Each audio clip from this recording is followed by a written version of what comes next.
18장. 내가 조의 도제가 된 지 4년째 되던 해의 어느 토요일 저녁이었다. 사람들 한 무리가 3명의 술친구의 난로가에 모여 앉아 윈벌씨가 큰 소리로 신문을 읽는 것에 귀를 기울이고 있었다. 그 중에는 나도 끼어 있었다. 살인사건 하나가 얼마 전에 일어나 아주 널리 알려졌는데 윕슬씨는 눈썹까지 피로 물들 만큼 그 사건에 빠져 있었다. 그는 신문기사의 모든 혐오스러운 형용사를 한껏 형에 겨워 읽어나갔으며 자신이 바로 희생자의 금시에 배석한 각각의 정인인 것처럼 행동했다. 그는 희생자가 되어 희미한 목소리로 나는 끝장이구나 라고 신음하듯 말하는가 하면 곧바로 살인자가 되어 너놈에게 복수하고 말리라 하고 악쓰며 외치기도 했다. 그는 우리 고장의 의사흉내를 영락없이 내며 의학적 정언을 해보였으며 또한 살인자가 가격하는 소리를 들었던 늙은 유료 도로 징수원이 되어 째지는 목소리로 벌벌 떨며 정언하기도 했는데 중풍 환자처럼 너무나 떨어대는 바람에 정인으로서 그의 정신적 능력에 대해 의심을 일으켰겠다는 생각이 들 정도였다. 금시관은 윕슬씨의 손에서 아테네의 타임원이 되었으며 법정 관리는 코리올라누스가 되었다. 윕슬씨는 더할 나위 없이 즐거운 시간을 보냈고 우리도 모두 즐거운 시간을 보내며 유쾌하고 편안한 분위기에 젖어 있었다. 이렇게 기분 좋은 상태에서 우리는 고의적 살인이라는 편결에 도달하게 되었다. 바로 그때 그전까지는 몰랐는데 나는 한 낯선 신사가 내 반대편의 긴 나무의자 등받이 너머로 몸을 기울인 채 우리를 바라보고 있는 것을 알아차렸다. 그의 얼굴에는 경멸의 표정이 배어 있었는데 그는 자신의 커다란 집게 손가락 옆면을 물어뜯으며 방 안에 모인 사람들의 얼굴을 지켜보았다. 자, 그러면 낭독이 끝나자 낯선 사람은 윕슬씨에게 말했다. 선생은 스스로에게 아주 만족스럽게 이 사건의 결론을 내렸겠죠. 틀림없이 말이요. 사람들은 모두 마치 살인범이라도 나타난 것처럼 깜짝 놀라서 그를 쳐다보았다.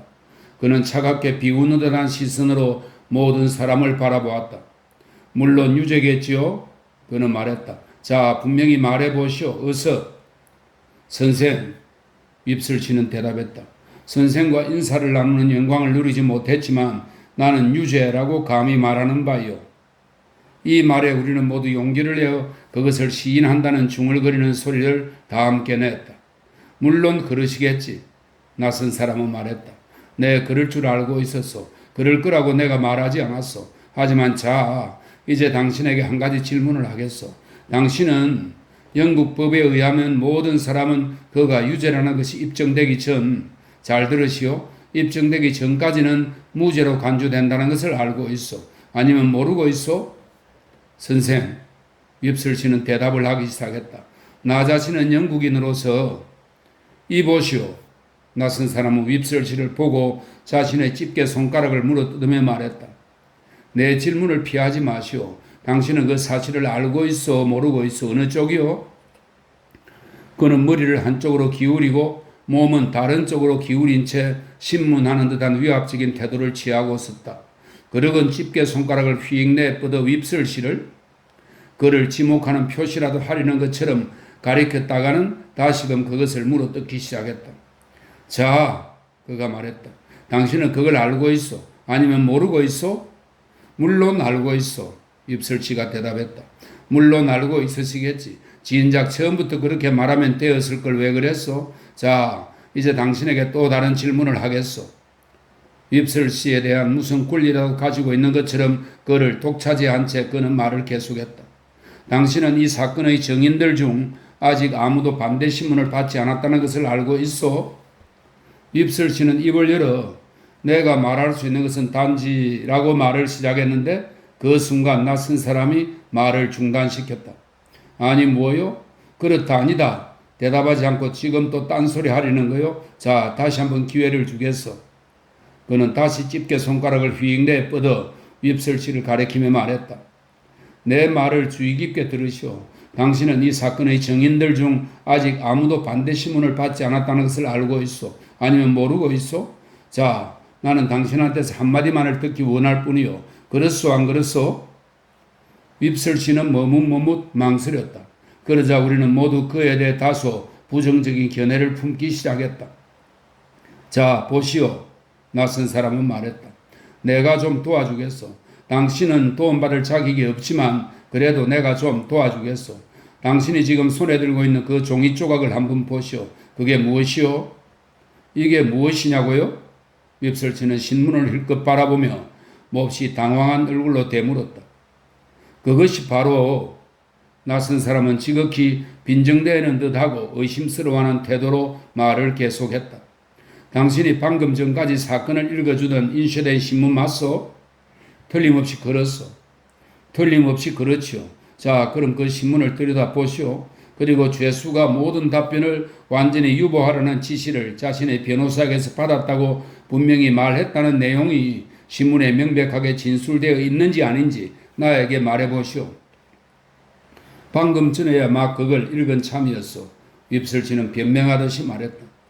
당신이 방금 전에 막 읽은 게 무엇인지는 상관 마시오. 선생, 난 당신이 방금 전에 무엇을 읽었냐고 묻지 않고 있어. 당신이 원한다면 당신은 주기도문을 뒤에서부터 거꾸로 읽을 수도 있을 것이오. 아마 실제로 당신은 이미 그렇게 했을지도 모르고. 자, 그 신문을 들여다보시오. 아니, 거기가 아니오. 친구 양반, 기사의 상단으로 가지 말고 당신은 그 정도로 어리석지 않을 텐데 왜 그러시오? 기사의 하단으로 가시오. 하단으로 말이오. 우리는 모두 윕설씨가 속임수로 가득 찬 사람이라고 생각하기 시작했다. 자, 어떻소? 찾았소? 여기 있소. 윕설씨가 말했다. 자, 그럼 당신 눈으로 그 구절을 따라가 보시오. 그리고 죄수가 모든 답변을 완전히 유보하라는 지시를 자신의 변호사에게서 받았다고 분명히 말했다는 내용이 신문에 명백하게 진술되어 있는지 아닌지 나에게 말해보시오. 자, 어서. 그렇게 써 있는 게 맞소? 정확히 그렇게 씌어 있지는 않소. 윕설씨는 대답했다. 정확히 그렇게 씌어 있지는 않다. 신사는 신랄한 의도로 그 말을 한 번 더 반복해 말했다. 그럼 내용은 정확히 그것이요? 그렇소. 윕설씨가 대답했다. 물론 그렇겠지. 낯선 사람은 말을 반복하며 정인, 즉 윕설씨를 향해 오른손을 내뻗은 채 방 안의 나머지 사람들을 둘러보았다. 자, 그럼 여러분에게 묻겠소. 저 사람의 양심을 어떻게 생각하시오? 바로 눈앞에 그 구절이 있는데도 변론도 들어보지 않은 채 동료 인간을 유지라고 선언한 뒤 베개를 베고 편히 누울 수 있는 저 사람의 양심을 말이요? 우리는 모두 윕설씨가 우리가 생각하던 그런 사람이 아니구나 하고, 그리고 그의 정체가 마침내 탄로나고 있구나 하고 생각하기 시작했다. 게다가 여러분 기억하시오. 바로 저 사람이. 신사는 집게 손가락을 휙 내뻗어 윕설씨를 사정없이 가리키며 계속 몰아붙였다. 바로 저 사람이 바로 이 재판의 배심원으로 소집될 수도 있다는 것을 말이오. 그러면 저 사람은 이처럼 심하게 잘못된 판단을 내린 다음 자기 가족의 품으로 돌아와 베개를 베고 편히 누울 것이오. 우리의 최고 통치자이신 국왕폐하와 피고석의 죄수 사이에 발생한 쟁점을 제대로 진실되게 심리할 것이며 증거에 따라 진정한 평결을 내릴 것이라고 엄숙히 맹시하고 난 뒤에 말이오. 오 하나님께서 그에게 자비를 베푸시길. 우리는 모두 윕설씨가 불행히도 너무 지나치게 멀리까지 달려갔으며 아직 시간이 있을 때 그의 무모한 질주를 그만두는 게 좋을 것이라고 깊이 확신하게 되었다. 낯선 신사는 거역할 수 없는 권위적인 태도로, 그리고 만약 그가 폭로하기로 마음만 먹으면 우리들 개개인을 결정적으로 파멸시킬 어떤 비밀을 알고 있는 듯한 그런 태도로 긴 나무의자의 등받이 뒤를 떠나 난로불 앞에 있는 두 개의 긴 나무의자 사이의 공간으로 걸어 나와서는 거기에 버티고 섰다. 왼손은 호주머니에 넣은 채 오른쪽 집게 손가락을 물어 뜯으면서. 내가 받은 정보에 따르면 그는 우리를 둘러보며 말했는데 그의 시선 앞에서 우리는 모두 움츠러들었다. 당신들 가운데 틀림없이 조셉 또는 조 가젤이라는 이름의 대장장이가 있는 것으로 아는데 누가 그 사람이요? 여기 있습니다. 조가 말했다. 낯선 신사는 그에게 손짓으로 자리에서 나오라고 했고 이에 조는 앞으로 나갔다. 당신에게 도제가 하나 있지요? 낯선 사람은 계속해서 말했다. 보통 피입이라고 불린다는데 그가 여기 있어? 여기 있습니다. 내가 큰 소리로 외쳤다. 낯선 사람은 나를 알아보지 못했지만 나는 그가 바로 미스 해비심의 집을 두 번째 방문하던 날 계단에서 만났던 그 신사라는 것을 알아차렸다. 그가 긴 나무의자 너머로 바라보는 것을 보았던 그 순간부터 이미 나는 그를 알아보았더랬지만 이제 그의 앞에 서서 내 어깨에 손을 올려놓고 있는 그를 대면하게 되자 나는 다시금 그의 커다란 머리와 검은 얼굴색, 깊숙이 박혀있는 두 눈, 무성하게 난 까만 눈썹, 커다란 시계줄, 짙고 시커먼 반점으로 남은 특수염과 구렛나루 자국들, 그리고 심지어 그의 커다란 손에서 풍기는 비누 향내에 이르기까지 그 모든 특징을 자세히 확인할 수 있었다. 당신 네 두 사람과 따로 사적인 협의를 할 게 있어. 나를 찬찬히 살펴보고 난 다음 그는 말했다. 아마 시간이 좀 걸릴 것이오. 당신들이 사는 곳으로 함께 가는 게 좋지 않을까 싶소. 내가 전할 말을 나는 여기서 이미 떠벌리고 싶지 않소.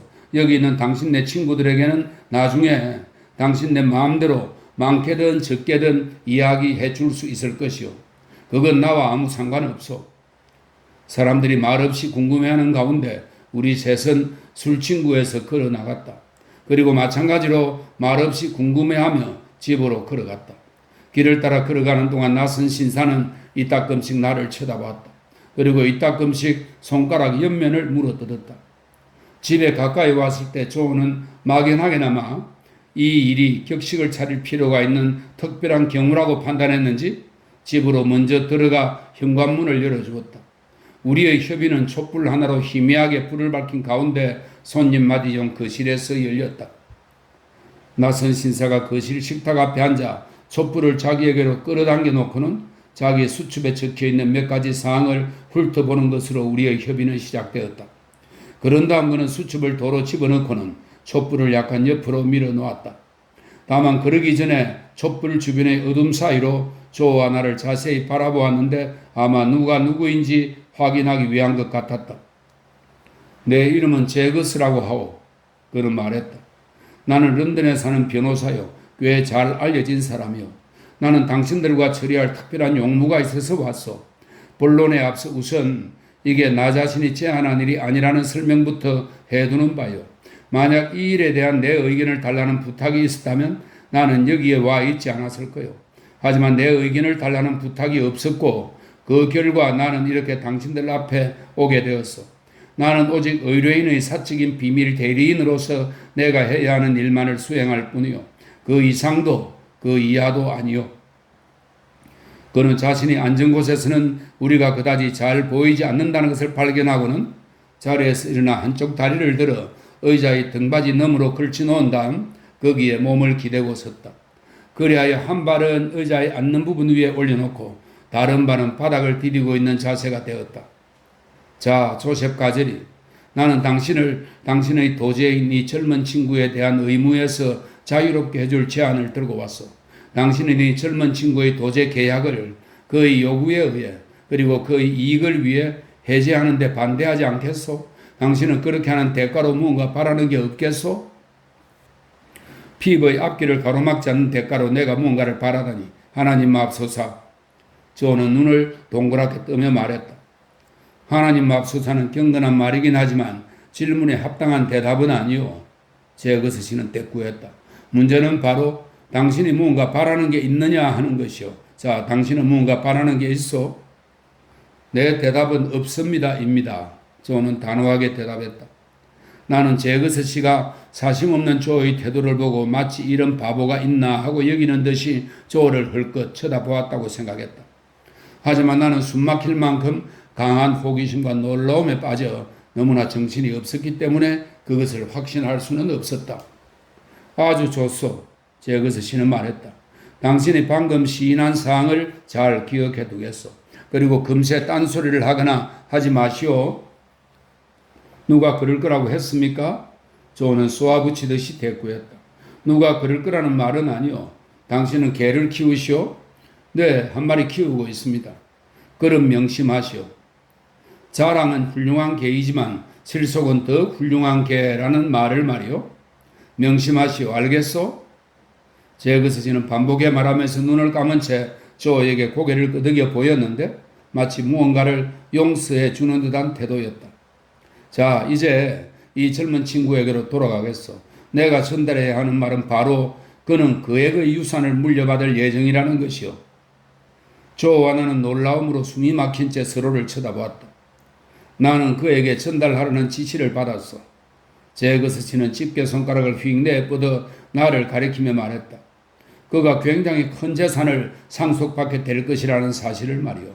그리고 아울러 그가 현재의 생활 터전과 환경에서 즉시 벗어나서 신사로서, 다시 말해 막대한 재산을 물려받을 젊은이로서 교육을 받아야 한다는 것이 현재 그 재산을 소유한 사람의 뜻이라는 것도 전달하라는 지시를 받았어. 내 꿈이 실현된 것이다.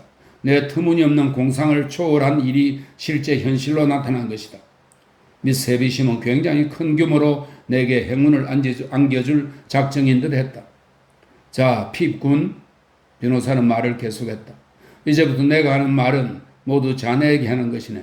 제일 먼저 자네는 언제나 핍이라는 이름을 지녀야 한다는 것이 나에게 지시를 한 사람의 요구사항이라는 점을 분명히 알고 있어야 하네. 막대한 유산을 상속받을 가능성에 그런 쉬운 조건이 지어지는 것에 대해 자네는 아마 아무런 반대도 없을 것이라 믿네. 하지만 만약 조금이라도 이의가 있다면 지금이야말로 그걸 말할 순간이니 어서 말하게. 내 심장이 너무나 빠르게 뛰고 내 귀에서는 소리가 너무나 심하게 울리고 있어서 나는 아무런 이의도 없다는 뜻을 어눌하게조차 말할 수 없는 지경이었다. 당연히 없을 줄 알았네. 자, 핍군, 자네가 두 번째로 알고 있어야 할 사항은 이것이네. 자네에게 너그러운 은인이 되어준 사람의 이름은 그가 밝히기로 결심할 때까지는 완전히 비밀로 유지될 것이네. 나한테 주어진 권한 내에서 내가 말할 수 있는 것은 자기가 직접 자네에게 구두로 이름을 밝히겠다는 것이 자네 은인의 의도라는 것 정도뿐이네. 그 의도가 언제 그리고 어디서 실행될 것인지에 관해서는 나는 알지 못하네. 사실 아무도 알지 못한다네. 그건 여러 해 뒤가 될 수도 있지. 자, 그러니 명확히 알아두고 있게. 차후로 나와 주고받게 될 모든 의사소통에서 자네는 이 문제에 대해 어떤 질문도 해서는 안 되며 또 아무리 어렴풋하게라도 누군가를 이 사람으로 암시하거나 언급하는 것이 절대 금지되어 있다는 점을 말일세.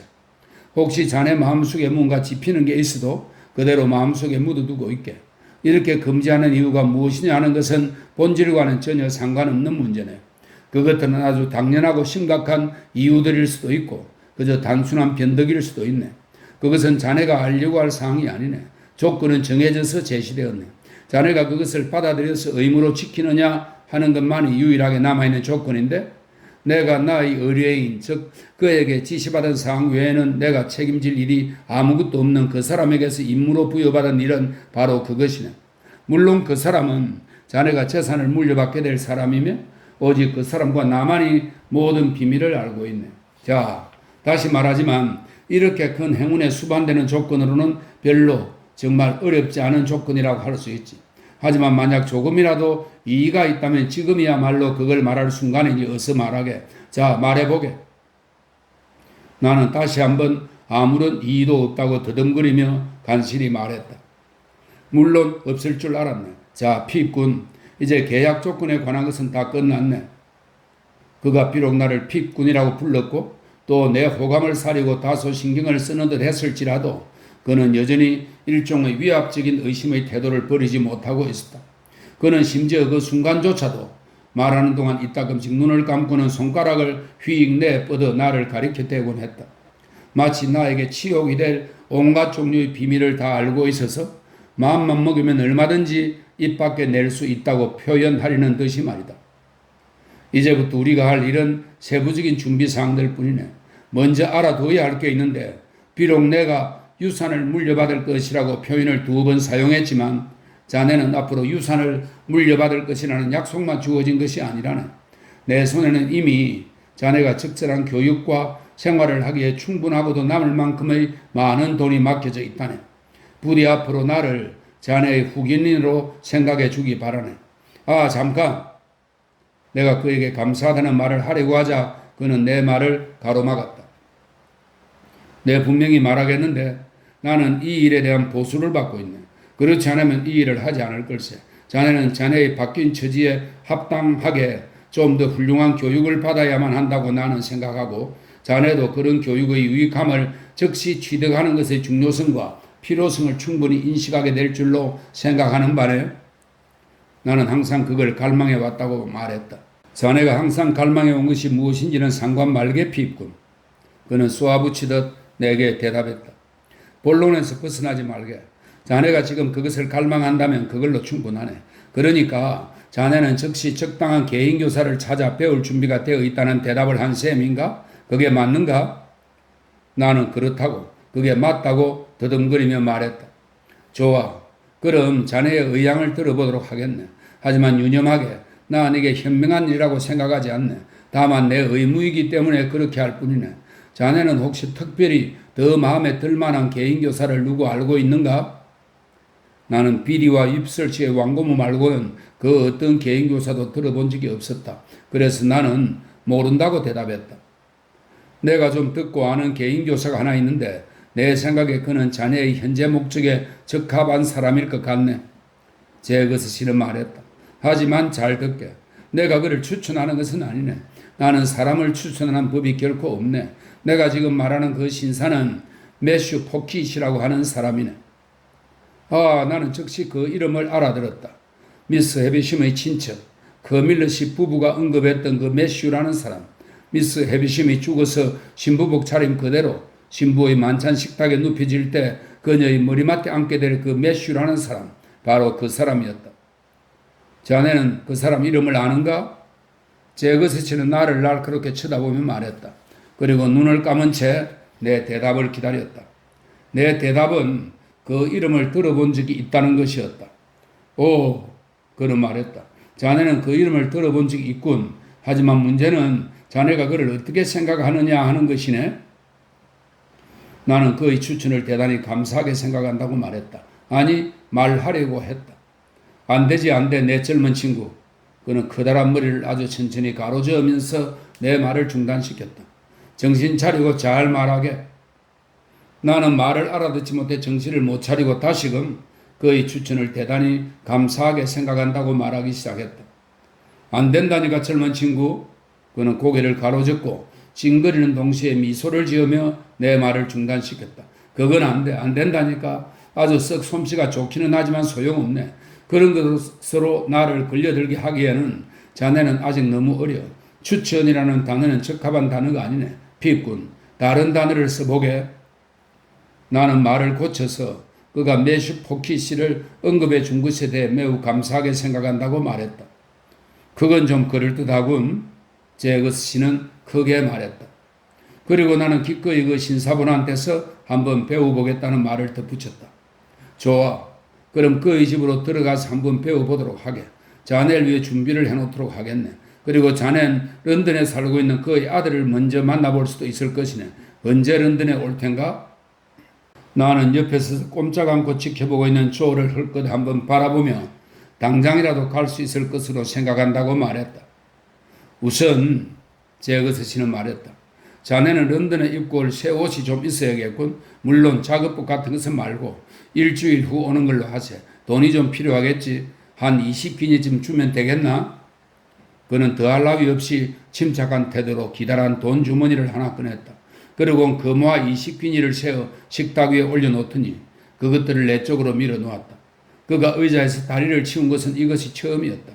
그는 돈을 나에게로 밀어놓고 나서는 다리를 벌리고 의자에 걸터앉았다. 그리고는 돈 주머니를 흔들흔들 움직이며 앉아서 조를 바라보았다. 어떠소 조셉 가젤이? 당신은 어리둥절한 얼굴 같은데? 같은 게 아니라 정말 그렇습니다. 조는 단호한 태도로 말했다.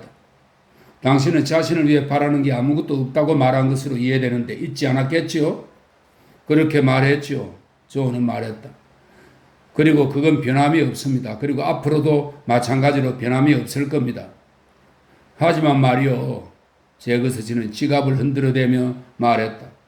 만약 내가 받은 지시 가운데 당신한테 보상의 뜻으로 선물을 하라는 것이 있다고 한다면 어떻게 하겠소?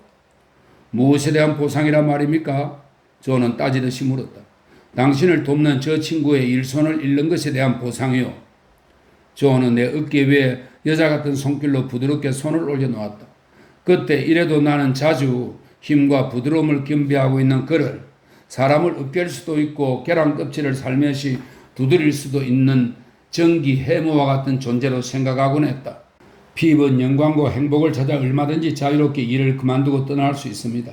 이건 말로 할 수 없을 만큼 진심입니다. 하지만 당신이 그를 조그만 꼬마 때 대장간에 와서 늘 나의 제일 친한 친구가 되어 주었던 그를 잃는 것을 돈으로 보상할 수 있다고 생각한다면, 사랑하는 선량한 조, 나는 배은망덕하게도 그토록 기꺼이 당신을 떠나고 싶어 했건만 당신의 그 모습이 다시 눈앞에 떠오릅니다. 대장장의 힘센 팔로 눈을 가린 채 넓은 가슴을 들썩거리며 잦아드는 목소리로 울먹이던 당신의 그 모습이 말입니다. 선량하고 진실하며 다정한 사랑하는 조, 오늘도 나는 내 팔에 닿은 당신의 그 애정에 찬 떨리는 손길을 경건하게 느껴봅니다. 마치 천사의 부드러운 날개 스침인 것처럼 말입니다. 그러나 그 당시 나는 조에게 그러지 말라고 달래기만 했다. 나는 앞으로 닥칠 행운이라는 미로에서 헤매고 있었고, 그래서 조와 내가 함께 걸어왔던 새길을 다시 더듬어 볼 겨를이 없었다. 나는 그저 조에게 우리는 그가 말한 것처럼 언제나 서로에게 제일 친한 친구였고, 또 내가 말한 것처럼 앞으로도 언제나 그럴 것이므로 제발 슬퍼하지 말라고 간청했다. 조는 나를 잡지 않은 다른 손목으로 마치 눈자위를 도려낼 작정이라도 한 것처럼 두 눈을 세차게 후벼 파며 눈물을 훔쳤다. 그리고는 더 이상 아무 말도 하지 않았다. 제그스씨는 이 모든 것을 지켜보고 있었는데 마치 조에게서 시골 마을 천치를 발견하고 나에게서는 그의 보호자를 발견한 사람 같은 표정이었다. 이 모든 게 끝났을 때 그는 흔들어대던 돈 주머니를 손에 올려놓고 그 무게를 저울질해 보이면서 말했다. 자, 조셉 가젤이, 경고하건대 이것이 당신의 마지막 기회요. 어설픈 수작은 나한테 안 통하고, 만약 당신이 내가 위임받은 당신한테 줄 선물을 받을 생각이라면 분명히 말하시오. 그러면 당신은 그걸 받게 될 것이오. 그렇지 않고 만약 당신이 반대로, 여기서 그는 경악에 찬 얼굴이 되며 그만 말을 멈추고 말았는데 조가 갑자기 무서운 권투 동작을 격렬하게 해 보이며 그의 주변을 돌기 시작했기 때문이었다. 그러니까 말이오, 조는 큰 소리로 외쳤다. 만약 당신이 황소와 오소리를 물어 죽이는 개들처럼 날 못살게 괴롭히려고 내 집에 온 거라면 말이오, 자, 이리 나오시오. 그러니까 말이오, 당신이 사나이라면 자, 어서 덤비시오. 그러니까 말이오, 나는 한 번 말하면 진정으로 말하고 또 쓰러질 때까지 그걸 지키는 사람이란 말이오. 나는 조를 저만치 잡아 끌고 갔다. 그는 즉시 유순한 태도가 되었다. 그리고 나에게 자상한 태도로, 하지만 그것과 우연히 관계가 있는 어떤 사람에게는 점잖게 통보하는 경고의 말로서 자기는 그저 자기 집에서 개들이 황소와 오소리에게 하는 것과 같은 그런 괴롭힘을 당할 생각이 없었을 뿐이라고 말했다. 제거스치는 조가 싸우려는 동작을 해 보이기 시작했을 때 자리에서 일어나서는 뒷걸음질로 문 있는 데까지 가 있었다. 그는 안으로 다시 들어올 의향을 전혀 내보이지 않은 채 그곳에서 작별의 말을 전했다. 글쎄 피군, 자네는 곧 신사가 될 예정이므로 자네가 여기를 빨리 떠나면 떠날수록 그만큼 자네에게 더 좋을 것으로 생각이 되네. 일주일 후 런던에서 보기로 하세. 그때까지 내 인쇄된 주소를 자네에게 보내주도록 하겠네. 런던에 오면 역마차 정거장에서 쌍마차를 잡아타고 곧바로 나에게로 오면 될 것이네. 명심하게, 나는 내가 맡은 책무에 대해 이런 식으로든 저런 식으로든 내 의견을 전혀 표현하지 않는다는 것을 말이야. 나는 맡은 책무에 대해 보수를 받고 있고 그에 따라 일을 수행하는 것뿐일세. 자, 마지막으로 다시 말하는데 그 점을 명심하게, 그 점을 말이야. 그는 그러면서 집게 손가락을 휙 내뻗어 조와 나를 모두 가리켜 대었다. 그가 조를 위험스럽게 여겨서 즉시 떠나가지 않았다면 내 생각에 그는 아마 계속해서 그렇게 하고 있었을 것이다.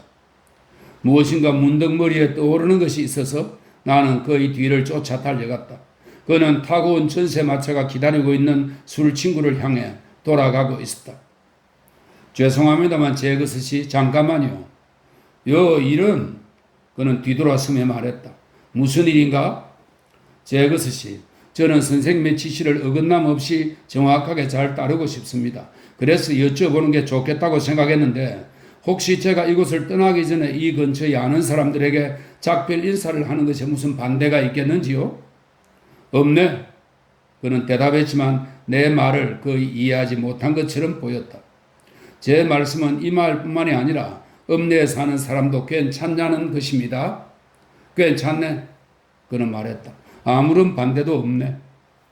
나는 그에게 감사하다고 말하고 집으로 다시 돌아갔다. 조는 벌써 현관문을 도로 잠가놓고 손님 맞이 좀 거실을 채운 다음 부엌 난로가에 앉아 양무릎에 손을 올려놓은 채 벌겋게 타는 석탄불을 열심히 들여다보고 있었다.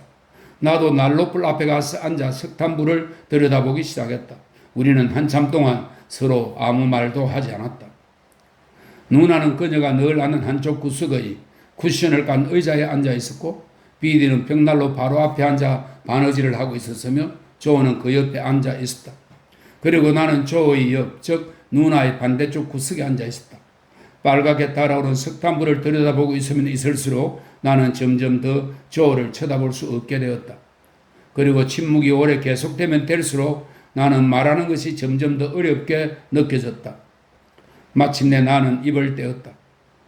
조, 비디한테 이야기했어요? 아니, 피. 조는 여전히 난로불을 바라보며 그리고 마치 양무릎이 어딘가로 달아날 작정이라는 비밀 정보라도 입수한 것처럼 두 무릎을 꽉 움켜쥔 채 대답했다. 너가 직접 말하라고 그냥 있었단다, 피. 난 오히려 매부가 이야기했으면 좋겠어요, 조. 그럼, 조는 말했다. 핍은 이제 재산이 많은 신사가 되었어. 이에 대해 하나님의 축복이 그에게 임하기를. 비디는 바느질 하던 것을 손에서 떨어뜨렸다. 그리고 나를 바라보았다. 조도 두 무릎을 꽉 움켜쥔 채 나를 바라보았다. 나도 두 사람을 바라보았다. 잠시 후 두 사람은 진심으로 나를 축하해 주었다. 하지만 그들의 축하 속에는 어딘지 약간 슬픈 기미가 섞여 있었으며 나는 그것을 다소 불쾌하게 생각했다. 나는 나 스스로 작정하고 비디에게 그리고 비디를 통해 조에게 내 행운의 시혜자에 관해 어떤 것도 알려고 하거나 말해서는 안 되는 중대한 의무에 그들 역시 묶여있는 것으로 간주된다는 점을 분명히 각인해 놓았다. 나는 모든 것은 나중에 때가 되면 자연스레 알려질 것이며 그때까지는 내가 어떤 이름 모를 후원자에게서 큰 재산을 물려받게 되었다는 점을 제외하고는 아무것도 이야기해서는 안 된다고 말했다. 비디는 난로불을 바라보며 생각에 잠긴 얼굴로 고개를 끄덕거리고는 바느질감을 다시 집어들었다. 그러고 아주 각별히 주의하겠노라고 말했다. 그러자 조도 여전히 두 무릎을 틀어진 채로 말했다. 그래, 알았다. 나도 마찬가지로 각별히 주의하마, 피. 그러고 나서 그들은 다시금 나를 축하해 줬는데 내가 신사가 된다는 것에 대해 너무나 심하게 놀라움을 표현해내는 바람에 나는 그것이 조금도 마음에 들지 않았다.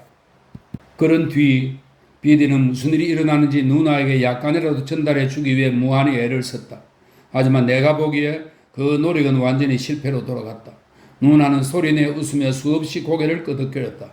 그리고 심지어 비디를 따라서 핍과 재산이라는 단어를 반복해 말하기도 했다. 하지만 나는 그 단어들이 선거 때 외치는 구호나 마찬가지로 그녀에게 아무런 의미도 지니지 않았다고 믿는다. 누나의 정신 상태를 이보다 더 암울하게 보여주는 예는 아마 제시하기 어려울 것이다. 내가 그걸 직접 경험하지 않았다면 절대로 믿지 못했을 사실인데 그것은 바로 조와 비디가 점점 그들의 명랑하고 편한 상태로 다시 돌아감에 따라 나는 오히려 점점 심하게 우울해져 갔다는 사실이다. 물론 나한테 그 행운에 대한 무슨 불만이 있을 리 없었다. 하지만 아마도 나는 제대로 의식하지 못했지만 나 자신에 대해서 무언가 심한 불만을 느꼈던 것 같다. 어쨌든 조와 비디 두 사람이 내가 떠나는 일과 나 없이 그들이 어떻게 살 것인가 등등에 대해 이야기를 나누고 있는 동안 나는 팔꿈치를 무릎에 대고 손으로 얼굴을 괴한 채 난로불을 들여다보며 앉아 있었다. 그리고 나를 바라보는 둘 중 한 사람의 시선과 마주칠 때마다 비록 그 어느 때보다도 즐거운 얼굴로 바라보는 시선이었지만 나는 마치 그들이 나에 대해 무언가 불신의 감정을 표현하고 있는 것처럼 불쾌하게 느꼈다. 하나님께서 아시듯이 그들이 어떤 말이나 표시로도 전혀 그러질 않았건만 말이다. 그럴 때마다 나는 자리에서 일어나 문간으로 가서 밖을 내다보곤 했다. 우리 집 부엌문은 밤이 되자마자 곧바로 열어놓았는데 여름날 저녁의 경우에는 방 안의 통풍을 위해 그렇게 열어놓은 채 내버려 두었다.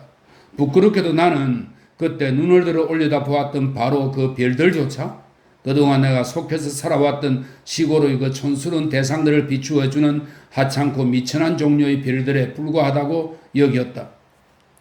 오늘이 토요일 저녁이니까 우리가 치즈바람 빵과 맥주로 저녁 식사를 하기 위해 앉았을 때 나는 말했다.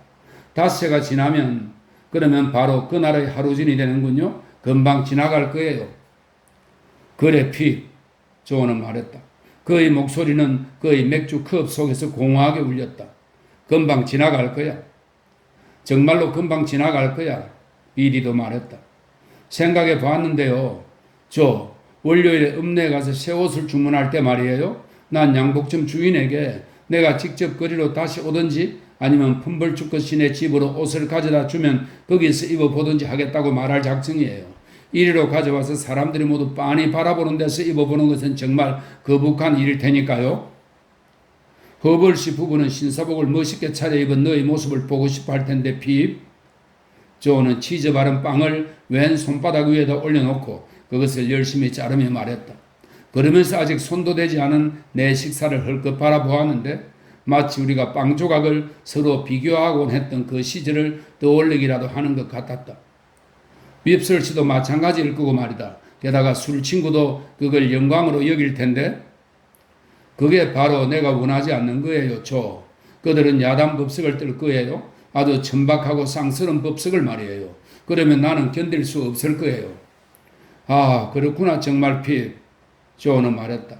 너가 그렇게 견딜 수 없다면 이때 누나에게 접시를 받쳐주며 앉아있던 비디가 나에게 물었다. 가젤리 씨와 누나와 나한테는 언제 너의 모습을 보여줄 것인지 생각해 보았니?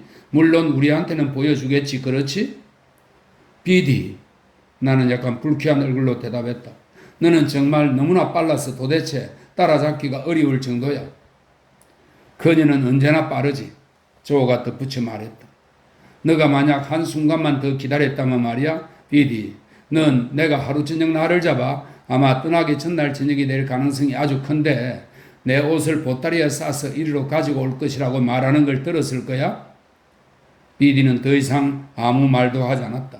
나는 곧 그녀를 너그러이 용서해 주고 나서 그녀와 조에게 잘 자라는 인사를 다정하게 한 다음 내 침실로 올라갔다.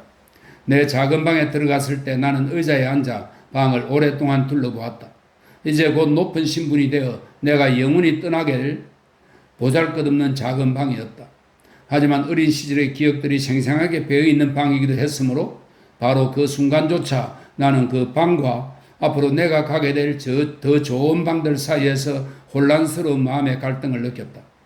대장간과 미스 해비심의 집 사이에서 그리고 비디와 에스텔러 사이에서 내가 그토록 자주 느끼고 했던 혼란스러운 갈등과 아주 똑같은 것을 말이다.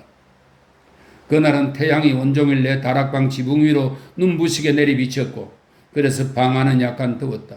나는 창문을 열어놓고 밖을 내다보며 서 있었는데 조가 아래층의 어둑해진 출입문으로 천천히 걸어나와 한두 차례 마당을 돌며 바람을 쐬는 모습이 보였다. 그런 뒤 이번엔 비디가 나와서 그에게 담배 파이프를 갖다주고 그를 위해 불을 붙여주는 모습도 보였다. 조는 그렇게 늦은 시간에 담배를 피우는 법이 결코 없었다. 따라서 그가 어떤 이유에선가 마음의 위로를 얻고 싶어 한다는 사실을 암시하는 것처럼 보였다. 조는 곧 내 바로 밑의 부엌 출입문 앞에 멈춰 서서는 담배를 피우고 있었다. 비디도 그리로 와서 조용히 그와 이야기를 나누며 함께 서 있었다. 나는 그들이 내 이야기를 한다는 것을 알았다. 왜냐하면 두 사람이 애정어린 어조로 내 이름을 몇 차례 언급하는 것이 들려왔기 때문이다. 귀를 기울여 좀 더 듣고 싶은 생각도 없었지만 그들의 말도 더 이상 잘 들리지 않았기에 나는 창가에서 물러나 침대 옆의 하나뿐인 의자에 앉았다. 그러고 나에게 찬란한 행운이 찾아온 첫날 밤이 내가 일찍이 경험해본 가장 외로운 밤이라는 것이 참으로 슬프고도 이상하다고 느꼈다. 열린 창문 쪽으로 얼굴을 향하고 있는 나에게 조의 파이프에서 올라온 연기가 동그랗게 소용돌이를 그리며 떠가는 것이 보였다. 나는 그것을 조가 보낸 축복, 나에게 억지로 들이밀거나 내 앞에서 자랑스레 떠벌려대는 것이 아닌 우리가 함께 숨쉬는 공기에 스며있는 것과 같은 그런 축복인 것처럼 상상해 보았다. 나는 촛불을 끄고 침대로 기어 들어갔다. 침대는 이제 불편하게 느껴졌고 다시는 거기서 예전처럼 달고 깊은 잠을 잘 수 없었다.